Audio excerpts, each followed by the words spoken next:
This is Lesson 3 in writing notes about human services contacts with clients.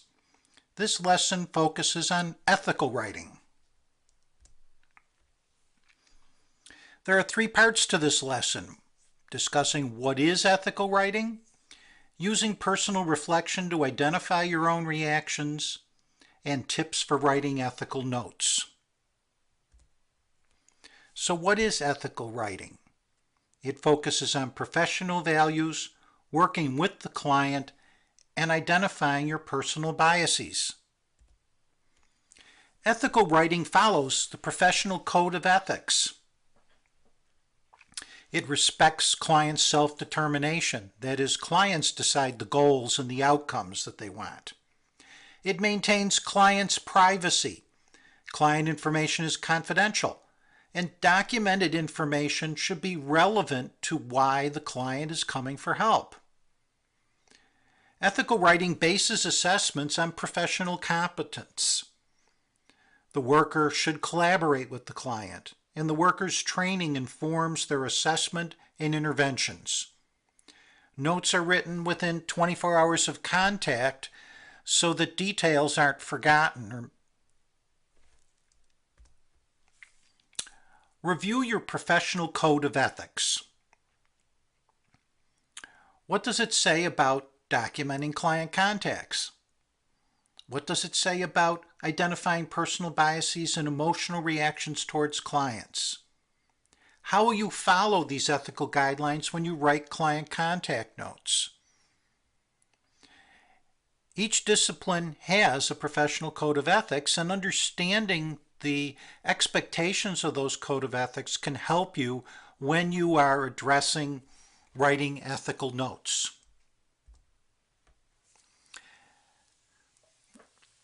Ethics require you to work with the client. You want to write notes as if the client will read them. You don't omit information because you think the client may become upset, but you do document the client's views of the problems, goals, and potential interventions. And you report the client's statements and actions objectively. You run into difficulties when you report your interpretations of what the client is saying instead of neutrally explaining what you can observe, what you can hear and see the client say and do. It's important to avoid use of emotionally laden words when describing clients' statements. These can include things like words that interpret the client's feelings. Describing statements that the client makes with the words angrily, shamefully, anxiously, aggressively. Using words that judge the client's actions. The client did something inappropriately, appropriately, unknowingly, unfairly. Or using diagnostic words such as delusional, psychotic, disabled, or insomniac. Working with the client also means that you separate the description of the client's statements or behaviors from the worker's assessment. They're really specifically separated in the note. Clients may disagree with the worker's assessment, but when they read the worker's assessment, they may be able to understand how the assessment was influenced by the things that they said and the behavior that they used during the session. It's important to carefully word any assessment which is not based on current evidence. For example, you shouldn't write, "Client's work problems are probably influenced by the perfectionism that may have occurred in her family." It's better to write, "Further assessment is needed to see if the client's family had perfectionistic expectations which are now influencing the client's work difficulties." This suggests that there's information to learn instead of assuming that that information has already been determined. Everyone has personal beliefs, values, and preferences that lead to personal biases. They're based on our personal experiences. Often, childhood experiences, and family expectations. Many times we appear biased when we lack knowledge or experience about a particular situation. One example is a worker's personal experience says that a person is able to overcome adversity, but the worker did not experience the institutional racism that affects the client that they're working with. Another example is a worker's uncertain about transgender identities in preteen children and wonders about the parent's response to the child's behavior. In both these situations, the worker may make judgments or kind of assess the situation based upon their own personal experiences rather than really taking a step back and seeing how this experience is happening with this particular client, and it may be related to knowledge of the client's particular situation. You should pay special attention when describing client situations that involve female and male expectations, sexual orientation and sexual identity, racial, ethnic, and cultural identity, disability, and age. All of these can be situations where it's very easy for our personal beliefs to come through without really taking into consideration how this may be similar or different from the client's personal beliefs and experiences. One way to become more aware of your personal biases and the way your beliefs and feelings influence your reactions to clients is by reflective writing. In reflective writing, you consider your personal feelings, beliefs, and reactions and any biases you may have, and you evaluate whether those personal biases or reactions affect your assessment. Reflective writing focuses on your personal experiences, how your past experience influenced your reactions to the client, how the situation with the client impacts you, your feelings, your values, your beliefs, your biases, your past experiences, and your judgments. Reflective writing communicates what is happening in you, not what the client may be experiencing. When you write reflectively, you use the first person I. You use reflective writing when you're assessing your personal performance, sometimes in supervision, and use it for self-study when you're considering how clients and client situations impact you, as well as considering how your feelings and experience influence how you're assessing the client and their situation.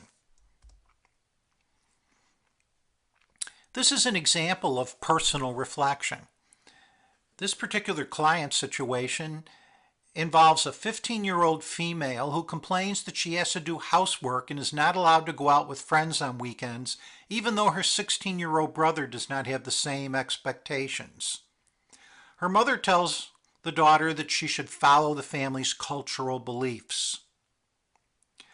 A female worker may have a personal reflection about this, saying, I wanted to tell mother she was wrong since I was angry with my parents when they had different rules for me and my brother.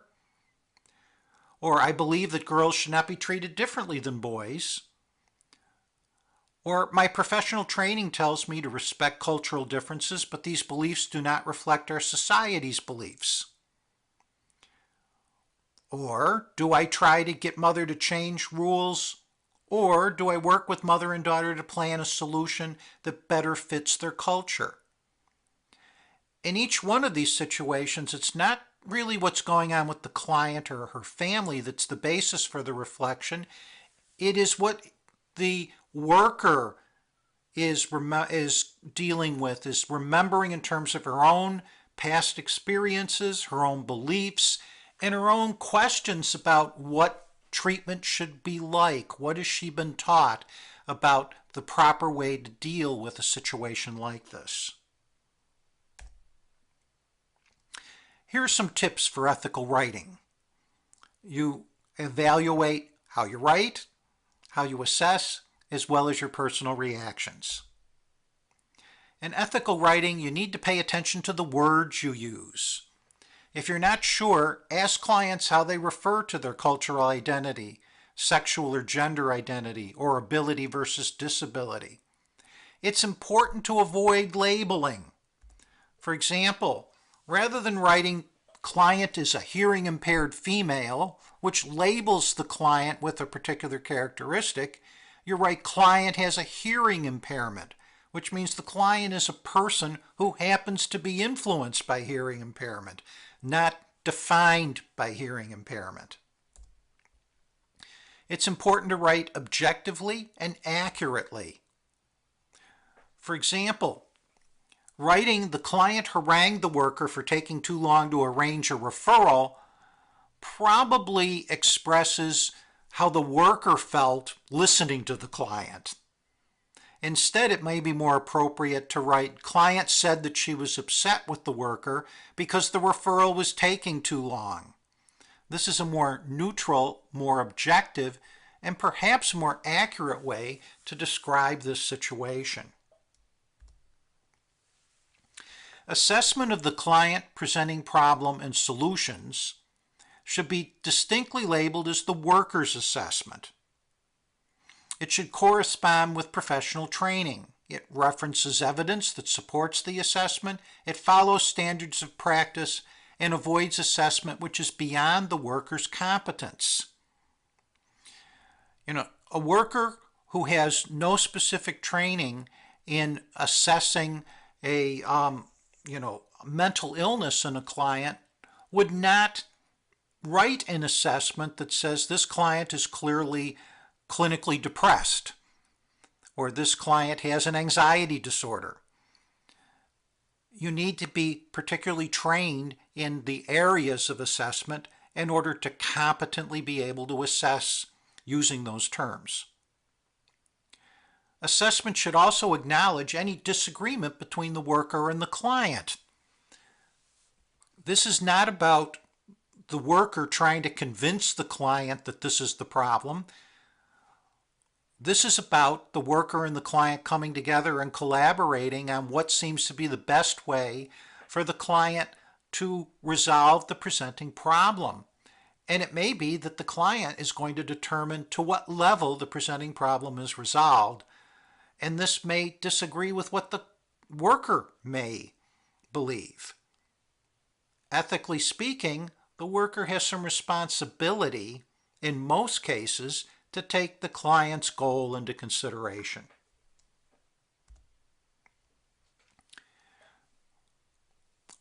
You should review client contact notes that you write and ask yourself, do the notes communicate your personal bias?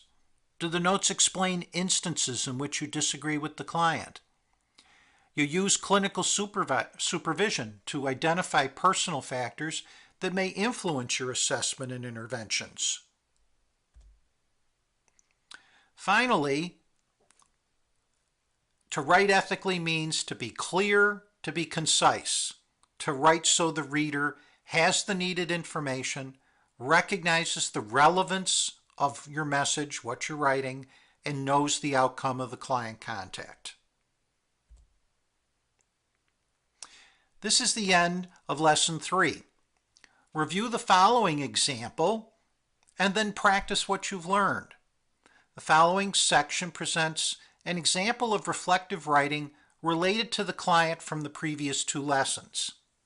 It illustrates the 3 steps in this lesson and shows a way for completing the Lesson 3 writing lab.